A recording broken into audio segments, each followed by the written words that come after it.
तो hello guys, आज मैं एक्सप्लेन करने वाली हूँ ऐसी लड़की की कहानी जो कि शुरू में तो अमीर होती है बट बाद में गरीब हो जाती है। मीन्स तो हम लोग देखेंगे इस मूवी की शुरुआत होती है जिसमें लड़की सोती रहती है। आज उसका होता है 16th बर्थडे और बहुत सारे लोग तो उसे उठाने आते हैं बिकॉज शी वॉज महारानी, है ना।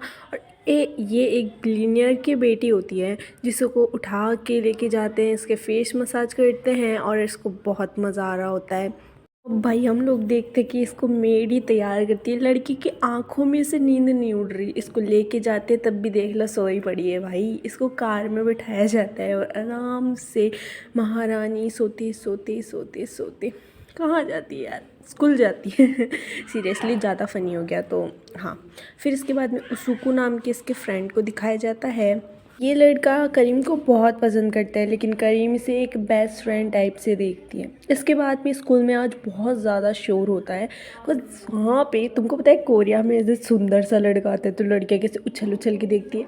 तो एक लड़का होता है तो करीम भी उसे उसी टाइप से देख रही होती है। भाई ये एकदम कूल तरीके से फुटबॉल खेलता है, वो फुटबॉल के करीम के लग जाती है और वो भाई बेहोश चल। अब करीम गिर तो जाती है लेकिन ज़मीन पे नहीं, सुरुके के प्यार में। हाँ, इस लड़के का नाम होता है सुरुके। अब इसका सीन दिखाया जाता है जिसमें इसका बड़े मस्त सेलिब्रेट कर रहे थे कुछ पैसे वाले लोग हैं भाई।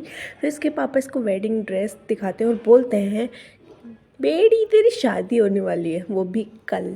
भाई पर ये तो भाई उछल उछल के सामान पटकने लगती है। फिर उसके बाद में इसको पता चलता है कि इसका वही पति है शुरू के। अगले दिन हमारे को दिखाया जाता है कि मोहतरमा की शादी हो गई है और ये दोनों बोलते हैं कि हम लोग हमारी शादी के बारे में किसी को भी नहीं बताएंगे।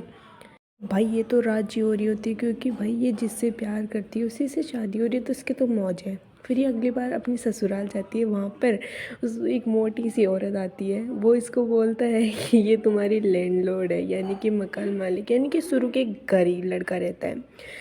तो फिर ये दोनों आपस में बातचीत करते हैं और अंदर चल जाते हैं। अब ये जो करीम होती है ना, वो अपनी फ़र्स्ट नाइट के लिए एकदम मस्त मस्त सी एक्साइटेड होती है। बट शुरू के बोलता है कि भाई मैं तुमसे कोई प्यार व्यार नहीं करता, बस मेरे को तो कर्जा चुकाना है, तो तुम और मैं अलग अलग कमरे में सोएंगे।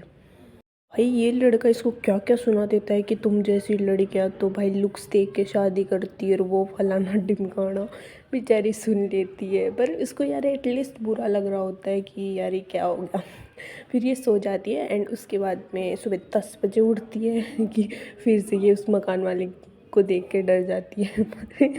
भाई फिर इसके बाद में हम देखते हैं कि भाई ये कैसे ना कैसे करके स्कूल के लिए रेडी होती है एंड फिर हो ही जाती है आखिरकार। अब भाई मुश्किल तो ये हो जाती है कि भाई बेचारी को रास्ता नहीं पता कैसे जाएं। अब फिर इसके बाद में इसका दोस्त आता है, वो बोलता है कि भाई तू कहाँ भटक रही थी ऐसे ऐसे। तो ये बोलती है ये भग जाती है, कुछ नहीं बताती है उसको क्योंकि इस टाइम स्कूल की छुट्टी हो जाती है। अब रात हो जाती है एंड फिर हम देखते हैं कि बेचारी को छोटे मोटे काम करने भी नहीं आते, पूरा घर फैला होता है और इसका जो पति होता है वो इससे परेशान होता है। पर आखिरकार सुरुचि को इस पर दया ही आ जाती है तो इसको ये पानी गर्म करना, मैगी बनाना सिखाता है। ये सीख भी जाती है। इसके बाद में ये सुरुचि के लिए एक दिन खाना बनाती है एंड वो बड़ा टेस्टी बना होता है। बट अमीर की बेटी है तो बिल हो जाता है सुरुचि का आउट ऑफ बजट। अब भाई इनके पास खाने के पैसे भी नहीं बचते। फिर करीम अपने मॉम डैड को बुलाती है लेकिन सुरुचि उन सब से भी पैसे लेने से मना कर देता है, नहीं चाहिए भाई मेरे को तुम्हारी मदद। फिर उसके मॉम डैड खुश कि भाई नहीं चाहिए। ये लोग उस दिन करीम के मॉम डैड के घर पे सो जाते हैं बट सुबह उठने के बाद में करीम तैयार हो जाती है और अपने शेफ़ से माफ़ी मांगती है कि भाई मैं तुम्हारी खानों में खोट निकाल दी थी पर अब मेरे को पता चल रहा है कि खाना कैसे बनता है। अब ये देखकर इसकी फैमिली शॉक्ड हो जाती है कि करीम ने पहली बार किसी न किसी से तो माफ़ी मांगी ना। अब स्कूल का सीन दिखाया जाता है जिसमें ये दोनों बहुत ज़्यादा अनजान टाइप बन रहे होते हैं कॉज तुमको बताइए कि रिश्ता छुपाना है। बट इसके जो फ्रेंड है ना उसको थोड़ा शक हो रहा होता है और फिर उसके पति को खूब सारी लड़कियां एकदम ऐसे खाना ऑफर करती है बट ये जल जाती है और फिर वो चिल्लाती है कि ये क्या हो रहा है। बट फिर थोड़ी देर में चुप हो जाती है। वहाँ पर एक शाया नाम की लड़की गुस्सा होकर निकल जाती है बट शुरू की उसे रोकता है बट करीम टेंशन में, भाई ये क्यों रोक रहा है इसको। अब रात को घर में करीम पूछ रही होती कि शायर कौन है, भाई ये बताता नहीं यार हम ही आदमी हूँ और चिल्लाता है अगली पर। अभी कुछ दिनों तक आपस में बात नहीं करते हैं तो करीम है ही कि भाई पता लगाऊंगी है कौन ये छोरी।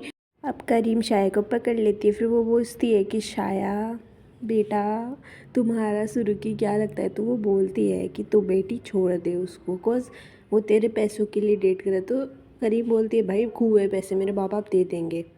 अब दोनों का रिश्ता एकदम सही हो जाता है। बट सुरुखी को ये पता चलता है कि करीम को पढ़ना लिखना भी नहीं आता है, तो वो हाँ उसको पढ़ाता भी है, बिकॉज ये हमेशा ही पैसे दे के पास होती थी। अब तो ये क्लास में नोट्स भी बनाती है। भाई टीचर देख के हैरान कि ये क्या कर रही है। बट फिर भी सुरुखी इसको बोलता है कि अगर तू अच्छे नंबर से पास होगी तो तेरे को डेट पे लेकर जाऊँगा, जैसे ही हर ड्रामा में होता है। भाई ये पढ़ती भी है। फिर इसका दोस्त पूछता है कि भाई मेरे को तेरे पे शक हो रहा है, तो किसी को डेट कर रही है क्या। तो ये बोलती है नै। फिर इसके बाद में भाई इसके इतने शानदार नंबर आते हैं, पास हो जाती है मस्त खुश। भाई घर पे आती है। अब इसको कोई लोग किडनैप करके ले चल चल तू हमारे साथ चल। फिर ये उसी उसके दोस्त के लोग होते हैं। उसको उसकी शादी के बारे में भी पता चल जाता है, तो वो ऐसे बोलता है कि भाई तू उसको डिवोर्स दे, नहीं तेरे मैं प्रिंसिपल को बताऊंगा और तेरे को स्कूल में से डायरेक्ट निकालेंगे। तो वो समझ जाती है भाई ये छोरा साइको है, चिरका हुआ है, दिमाग ख़राब इसका। भाई इसके घर वाले टेंशन में कि हमारी छोरी कहाँ गई। फिर इसका पति को ये बता देती है कि मेरे को मेरे दोस्त ने किडनैप किया है। तो भाई इसका पति पहुंच जाता है वहाँ पर। तो इसका दोस्त बोलता है भाई तेरे पास पैसे भी नहीं है, तूने तो पैसे के लिए शादी की, भाई मैं इसको इतना खुश रखूँगा ना तो सोच भी नहीं सकता।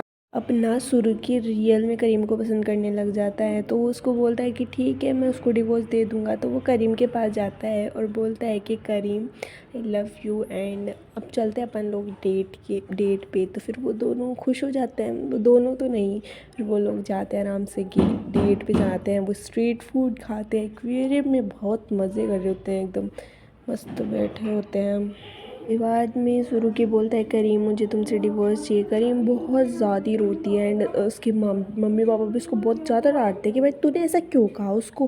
करीम की फैमिली में टेंशन में कि इस छोरे ने ये क्या कर दिया। फिर इसका दोस्त आता है सुजू, जो कि इसको बाहर ले जाता है, दो मस्त डांस करता है। करीम का सपना होता है कि एक राजकुमार आए और उसको ले जाए और डांस करवाए। ये सारे सपने उसको सुजू पूरे करवाते हैं। दूसरी तरफ सुरुखी को देखते हैं हम लोग, जो कि करीम की डायरी पढ़ रहा होता है जिसमें प्रिंसेस की बातें लिखी होती है। फिर सुरुखी भागता हुआ उसुजू के पास जाता है कि तुम करीम से दूर रहना। तब उसुजू बोलता है कि करीम ने तो मुझे कब का ही रिजेक्ट कर दिया, क्योंकि वो तुमसे बहुत ज़्यादा प्यार करती है।